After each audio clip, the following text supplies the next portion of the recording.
Did you know that a lot of people continue to work even after they reach financial independence? Keep listening as we dive in.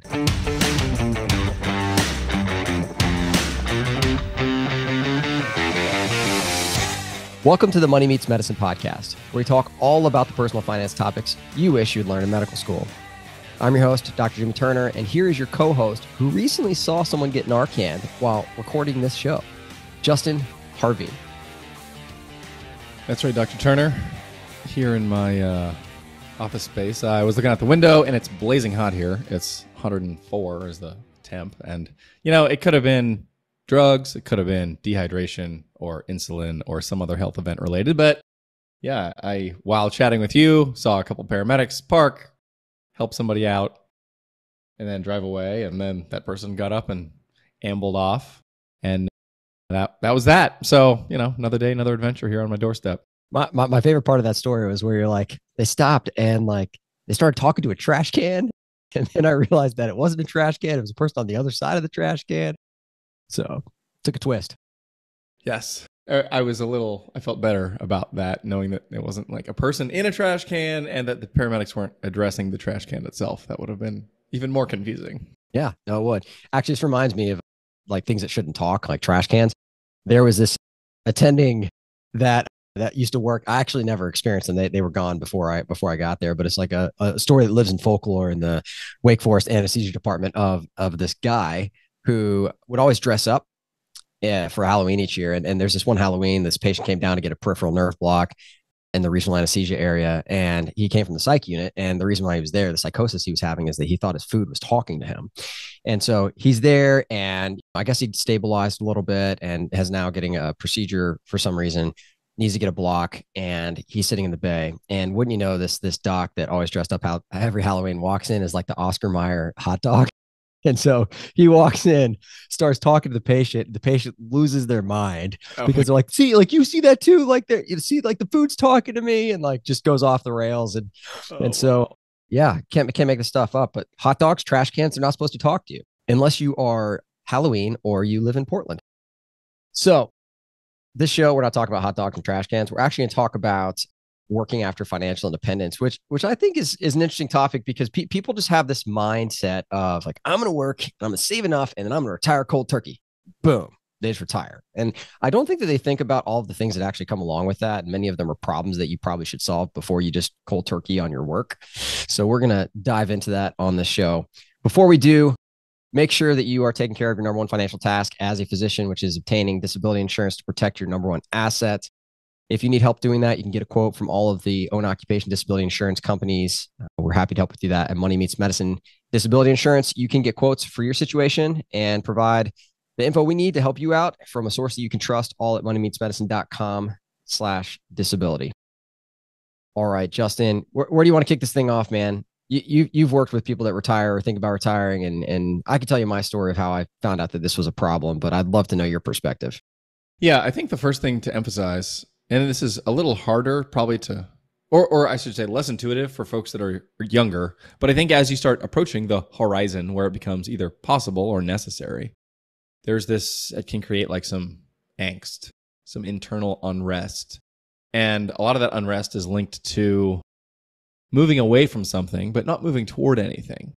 And the immense psychological shift that represents that is not properly respected, I would say. And this is very common. And for, advisors who, like, a large part of what I do for my older clients is help them across that chasm and find that life on the other side can be really, really rewarding. But it is not by definition, by default, fulfilling and rewarding if you don't do some work on yourself and also on your environment to ensure that it is a transition that is ultimately positive. So just, I think, knowing that it's out there, it's a thing, you're going to be anxious, it's not easy.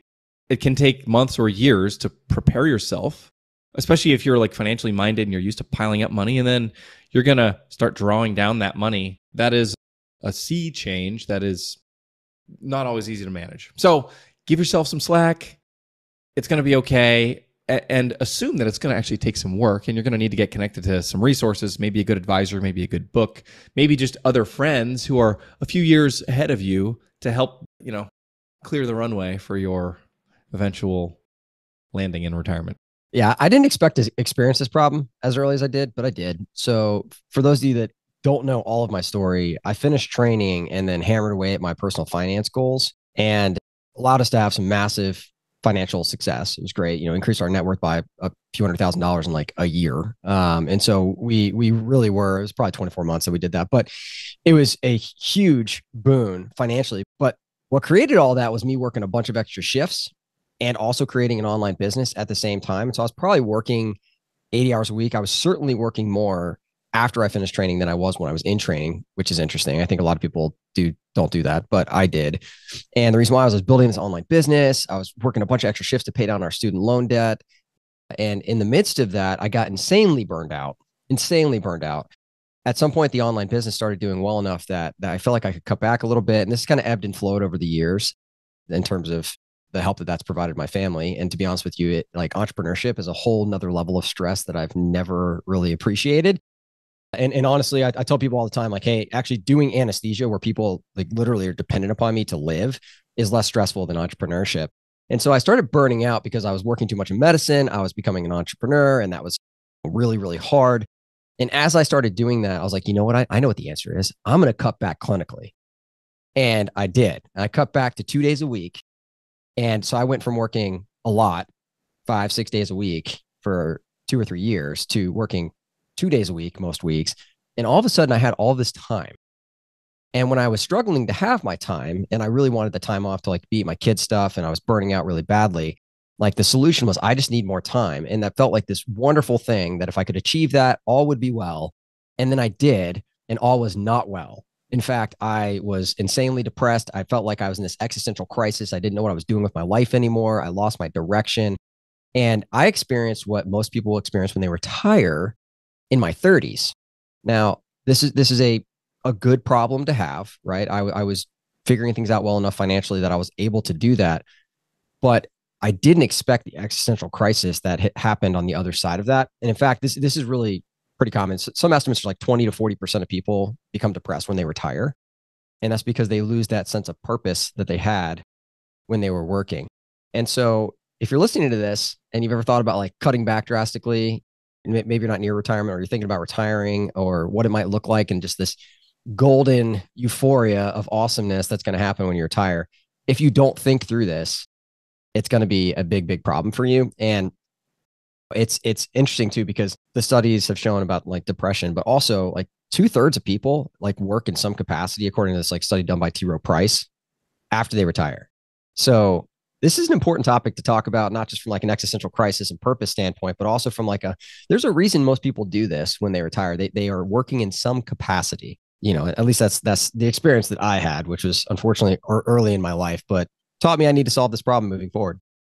I have also observed that I think for physicians, they experience I'll call it the normal problem and challenge to another degree because of the degree to which the vocation of medicine is commingled with the identity of the person in many cases. So It's not just like I'm quitting the job. It's like I'm taking a part of what I am and it's going to be like buried in the ground. And there's a grief. It's like the transition is a dying, and there has to be something else to be birthed from there, or else that's when you're going to just tailspin.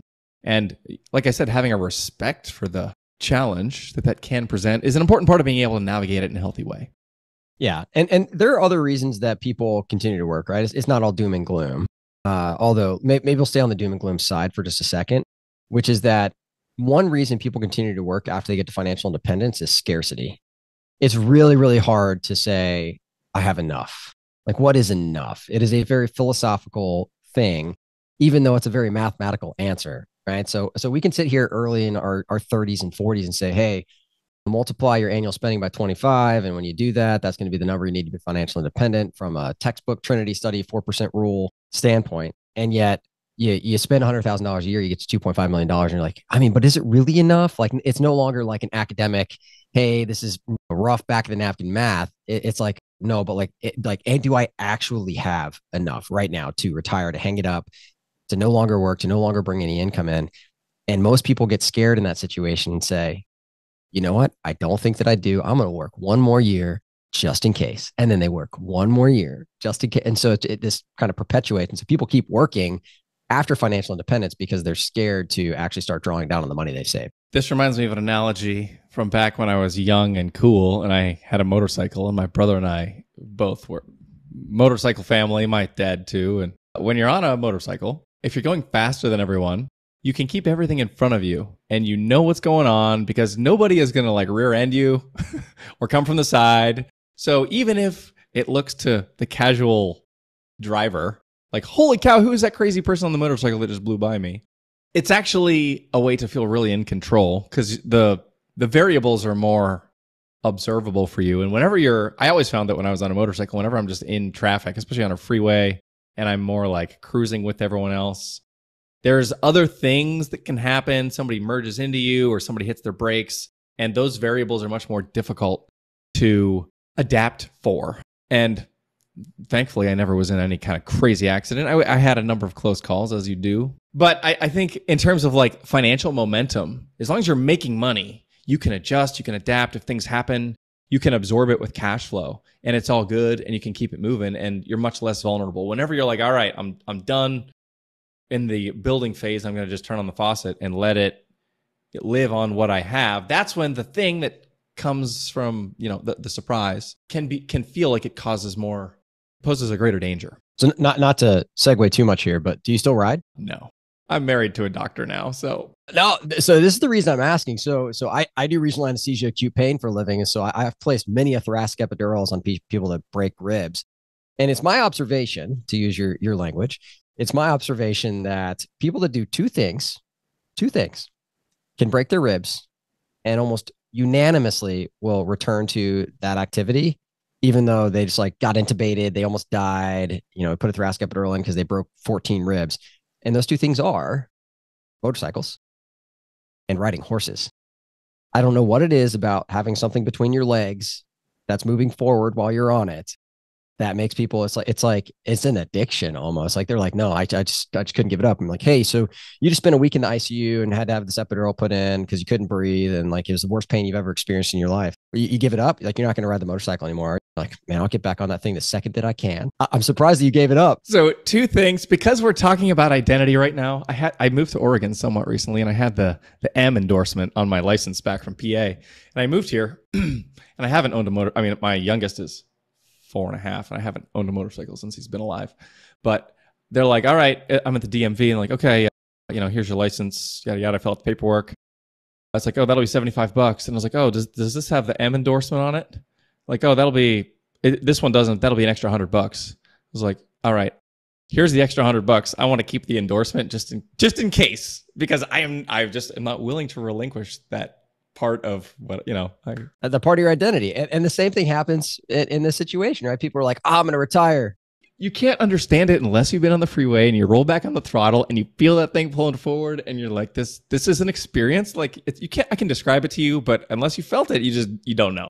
My friend told me if it's like the closest you'll ever get to feeling like you're flying on a magic carpet. Yeah, totally.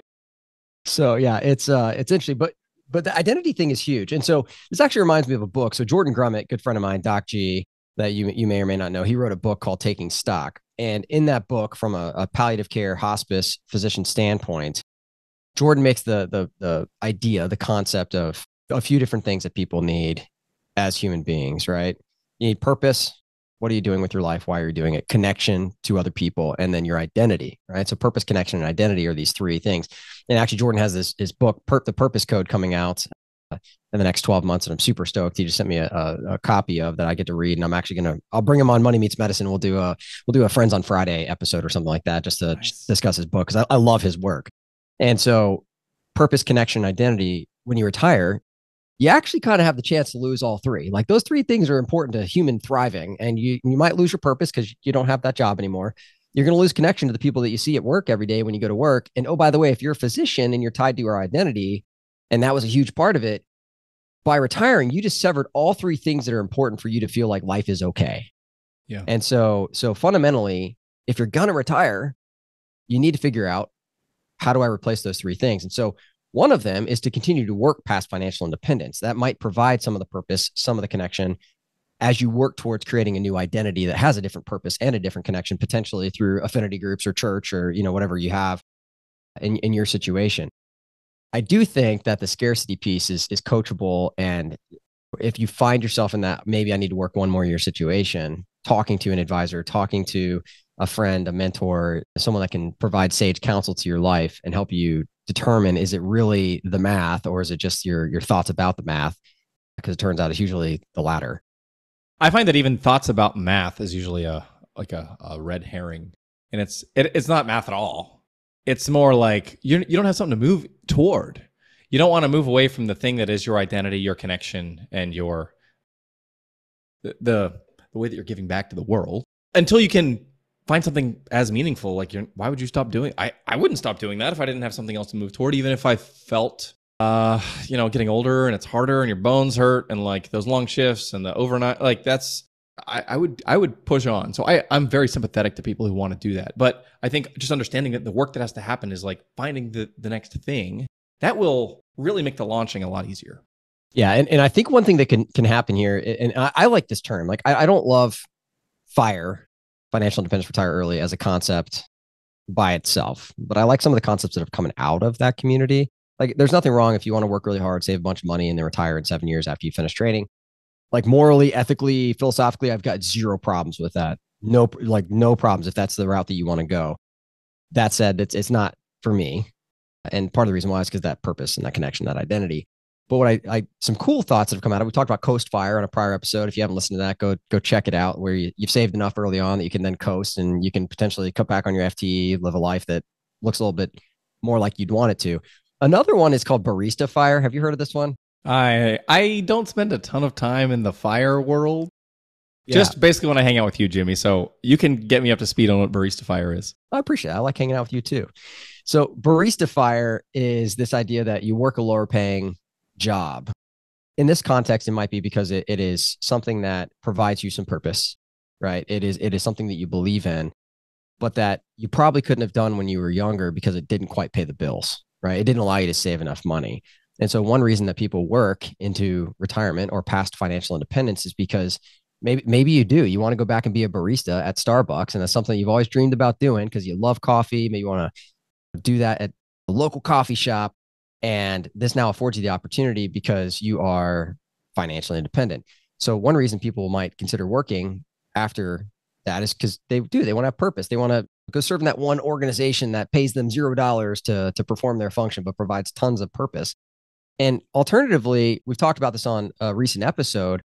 The math also works here where it's like, okay, for every $10,000 you earn as that barista, 250 grand that you don't need in your retirement savings. And so you might consider doing something like this, working part-time. We always joke that my father-in-law would go and work part-time at like Lowe's or Home Depot just because he like knows everything in the store. And he's like that walking commercial. What is that? Is it Prudential? Not Prudential. What is the Progressive? He's a walking Progressive commercial where he's like the guy that like sees someone like looking in the aisles trying to find something at Lowe's or Home Depot. And like you see him make eye contact and you're like, you don't have to do it. Don't do it. And he's like, he'll walk over. He doesn't even work there. Be like, hey, you looking for something? And they're like, yeah, I'm looking for the Phillips head screwdriver. He's like, that's aisle 14. And so like, we always joke that he would do that in part because he just loves that store. But also, like you work and you make a little bit of money and it offsets how much money you need to take from your retirement egg. You combine that with your Social Security and maybe all of a sudden there's a drastic difference in how much you needed to save because you continue to work a little bit after financial independence. Lets the money last longer, accomplish some other goals. It's funny you bring up that example because now that you've described Barista Fire, in my family, we call it donning the orange apron. And you can perhaps guess the place that you would be working where you don an orange apron. I can.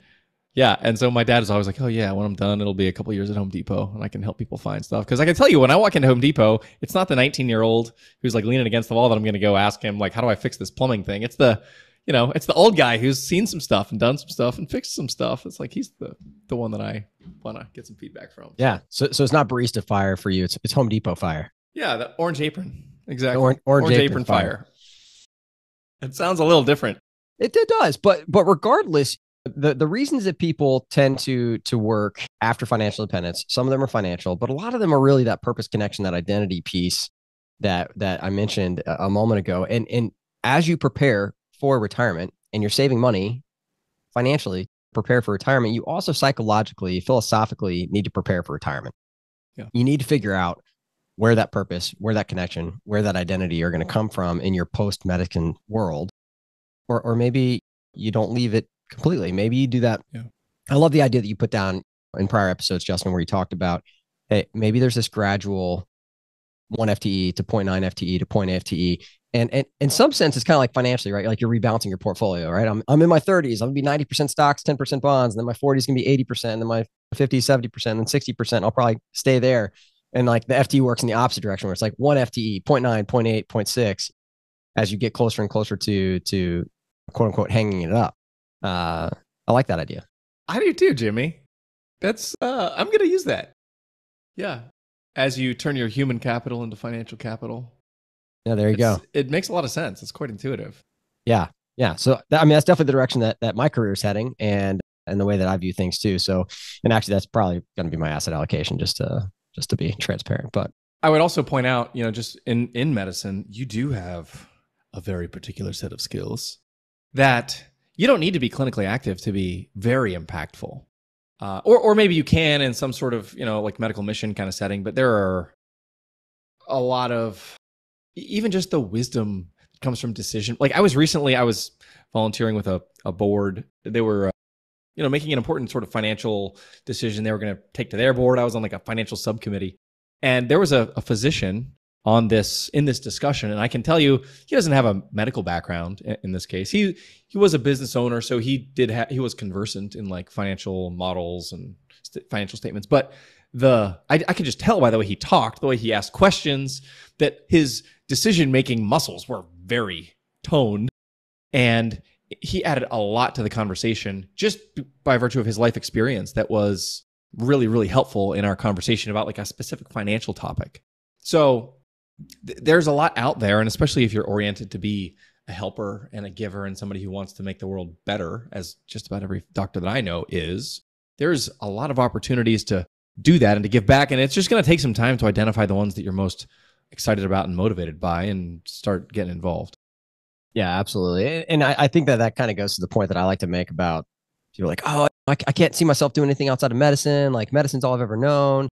And they don't realize how many skills are transferable from your life in the world of medicine, from critical thinking and decision making and complex problem solving and working with team members. Like there's a whole host of skills that are actually insanely valuable in other endeavors, whether that is serving on your local board or creating a new company or whatever it might be.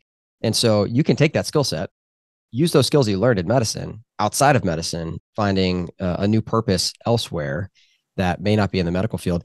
And I think that this concept's really important to me personally, because I've started to recognize that, and I've shared this on the show, that my interests change about every 5 years. And maybe it's not even my interest, but like myself, like my identity shifts about every 3, 5, 7 years.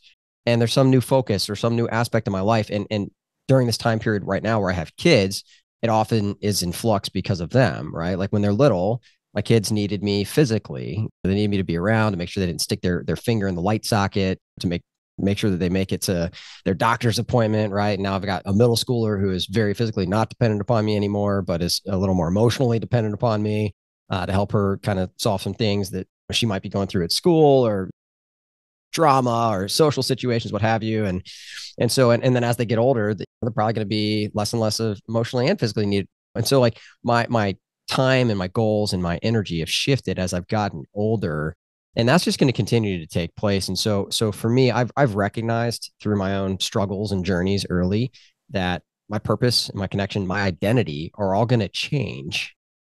And that's going to happen more than once. It's going to continually happen for the next 55, 60 years, hopefully. Another thing I've observed about doctors is they like to know the concrete next step. And that's why I think, Jimmy, I'm sure you observed this, like starting like entrepreneurship, there's no rules. There's, the penal code. Don't do illegal stuff. But other than that, and there's physics, those are rules.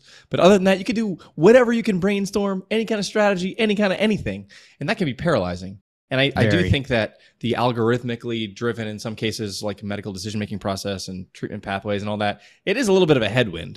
So acknowledging that and saying like, this is a little bit unlike many of the problems I'm accustomed to solving as a doctor, and using that as another reason to just give yourself some time, some grace, some understanding, and continue to have like mentorship types of conversations or just friend kinds of conversations with people who are in the same place in life as you are. That can be really helpful in giving you the courage, I think, to do the work that needs to be done. So as you plan, you listen to the show and you're planning financially for retirement, for shifts, for changes in your life, make sure that you're spending some capital from a thinking standpoint on these other areas, because honestly, this matters more than money. The question is, what are you going to do with your money, with your time, with your energy, with your daily living after you get past financial independence? And thinking through that before you get there is fundamentally important to your success and enjoyment in life once you reach your number, if you will. So hopefully this has helped you kind of think through that. What am I going to do? What am I going to be? Where am I going to be when you finish and all things are said and done? Before you head out, make sure that you check out moneymatesmedicine.com, where you can snag a free copy of the book, get disability insurance to protect your disability, which if you're at financial independence at this point of the show, this might be a reminder that now you don't need disability insurance anymore, that you get to a point where you no longer need that. But until you get to that point, you probably do. So go to moneymeetsmedicine.com to get a quote on your disability insurance, where we're happy to help you out. All right, everybody. Thanks for sharing the show with your friends in the medical community. Justin and I will see you next week. Cheers.